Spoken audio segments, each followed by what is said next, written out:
Primary science, space, the final frontier. There's a lot of different things in space, like planets, stars, moon, and it's this weird, different. I think it's really amazing. I might be able to find a new planet. And as Ponsbourne St Mary's Primary School hurtles through the ether, class teacher Adrienne Bullen is facing the challenge of teaching the Earth in space. We have the Earth, the Moon and the Sun. Adrienne will be enhancing the children's learning with a trip to a local observatory and planetarium. But within the limits of the classroom, she's finding out what her class already know by asking them to sort out a set of statements. Work out which ones are true, which ones are false. If you're not sure, put them in the red. No light on the dark side of the moon. There isn't, because the moon only goes like that. Grace, is this true or false? The children have been recording how their shadows change on the playground.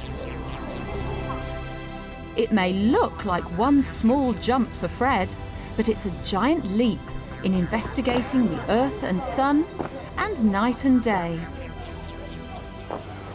This is my second year of teaching now. Last year was my NQT year. I like teaching because I try and make it as exciting as possible for the children, because I remember some lessons as a child, the teachers were just so boring. I thought, I want to make teaching exciting and alive. So we're looking at our shadows. We went out every hour and we looked at our shadows and drew around our shadows again to see if they had changed. Did they change at all? Danielle? Yeah. They did change. Excellent. Can you describe how they changed? They moved right and they got smaller. Excellent. We went out there all morning and towards lunchtime our shadows got smaller. And there's also two... Adrienne has a clear set of learning objectives and key words for the children to use. But teaching huge concepts of space are a challenge. It's quite difficult because it's really far away and you've got to find out everything about space. You've got to learn a lot, all about the moon, sun, planets, stars and all that. I like all the planets, but it's a bit complicated with all the satellites and everything. Which way the sun sets and rises, because that's quite confusing. I get confused with that. What do you think the torch is going to represent? Jade? With the teaching assistant's help, Adrienne set up a carousel of day and night activities, using props, a mock news report, and exploring day and night in different parts of the world. Her aim is to get all the children actively involved in thinking about the movement of the Earth, Sun and Moon. I always try and incorporate some kinesthetic learning into the teaching, some visual way of the children to move around and pretend to be. I also try and incorporate a visual aspect, whether it be diagrams, drawings, pictures of the things, and also including some reading, and research is always a good idea for the older children. So, should we have a picture of the sun first to show them? Yeah, and then 5 seconds later, the moon comes up. It's a bit better doing activities because it's more active and it's more fun.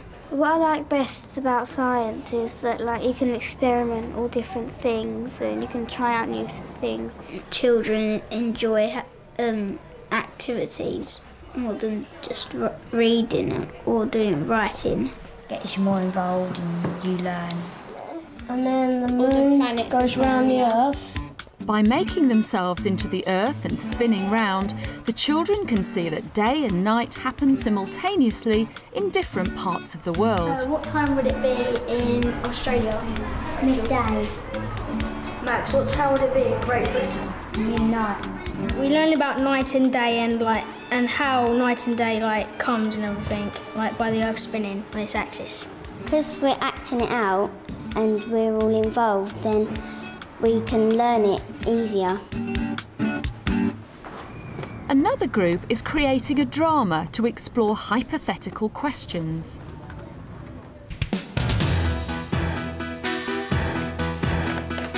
Welcome to the 12 o'clock news. I'm Reese and this is Emily. Planet Earth slows down. Will it ever stop? Just a second ago, we were told by astronomers at NASA that planet is starting to rotate at a much slower rate. People have started to ask many questions. Will it ever stop? and what will it mean for us? We came up with if the world did start spinning slower, what would actually happen to it? And we thought about if the gravity slowed down a bit, people might go floating up into space, and when they walk they might bounce a bit on the ground. So what do you think of the news that planet Earth is slowing down? I'm way angry. I already have to spend 6 hours at school, and now I might even have to spend more time working. The children's imaginations are providing the answers at the moment. When they meet a real astronomer, they'll be able to learn more. When you see them enjoying an activity, you know where to base your next lesson on, really. Some things don't work so much with the children. Then you learn from that and don't try those activities again. It was fun because we were doing like, an activity like funny and having fun, but we were like learning about space and how the Earth might move slower at the same time. When they had to write their news report, they had to think about what would happen if the Earth started to spin more slowly. They needed quite a bit of prompting with that to think how would it actually change their life. Then I want you to think about how are you going to explain this to the rest of the class. You've got your diagrams to help you. Using your diagrams, I want you to think, how are you going to tell the rest of the class about this and explain to them how we get midday, midnight. Think about which side of the Earth should be facing the sun. Should it be the light side or the dark side? As well as using imaginative drama, the children are making a labelled diagram to show what they've learned. Move the paper, would that help? The light from the sun is still just reaching this part of the Earth. It is sunset.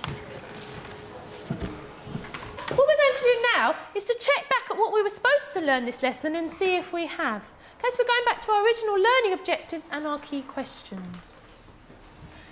Okay, to start with our key questions. Why do we have night and day? Who can answer that? Lovely.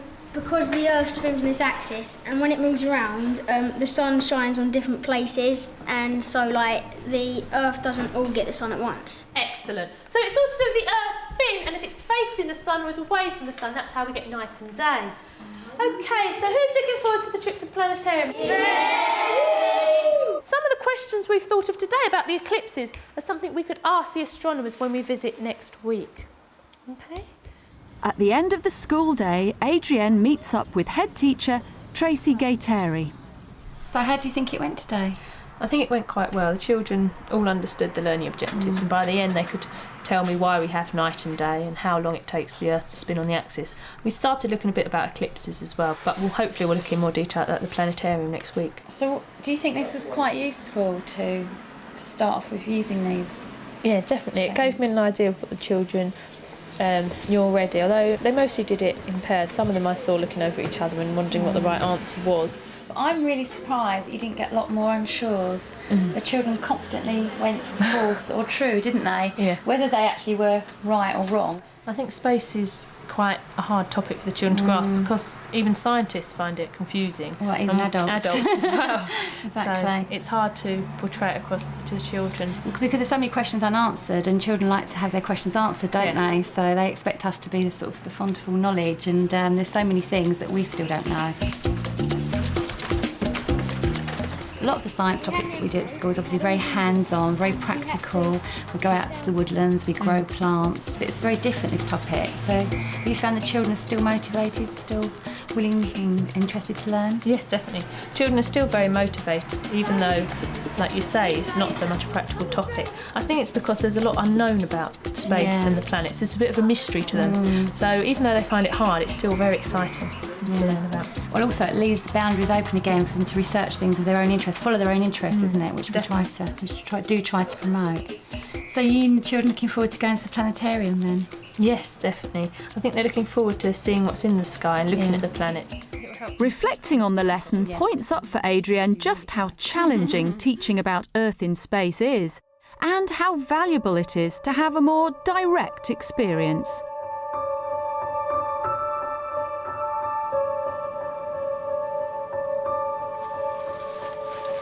On a nighttime visit to this observatory, the children meet astronomer Bob Forrest. What are you looking forward to seeing here then? My name's Bob and I work at the observatory here, and we're going to look through the telescopes and see what we can see tonight. It's ginormous. I don't know. I'm also it's just really cool. How far can the telescope go? Well, we can see for a very long way indeed. We can see all the planets in the solar system, we can see lots of stars beyond the planets, and we can even see other galaxies, as we call them, way, way away. So we can see a tremendous distance. Are you looking for a star or a planet? Well, I'll let you decide that. You can go up and have a look and see what you think.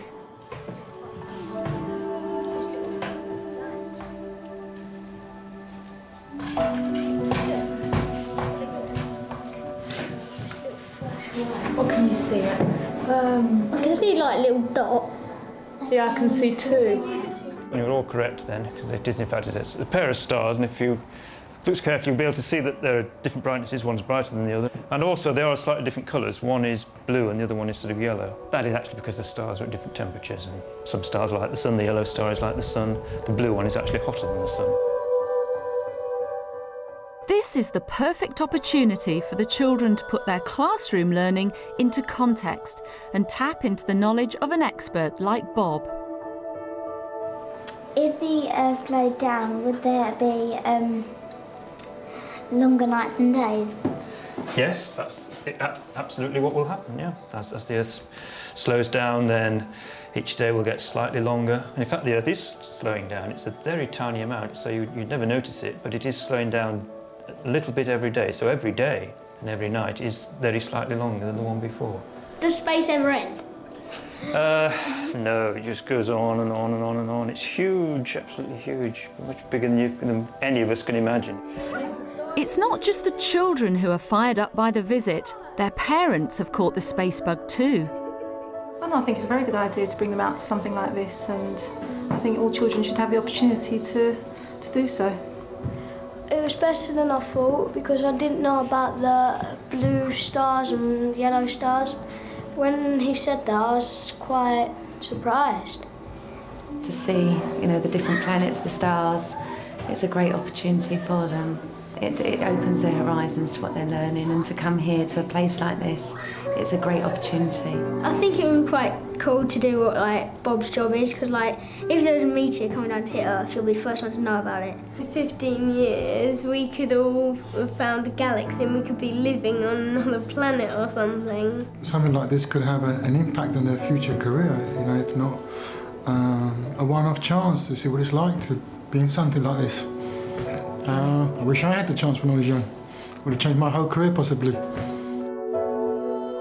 In the second programme in this unit on the Earth in Space, we'll see the class visit the Science Learning Centre east of England at the University of Hertfordshire, where the children get hands-on with telescopes, solar scopes and a planetarium. Whoa!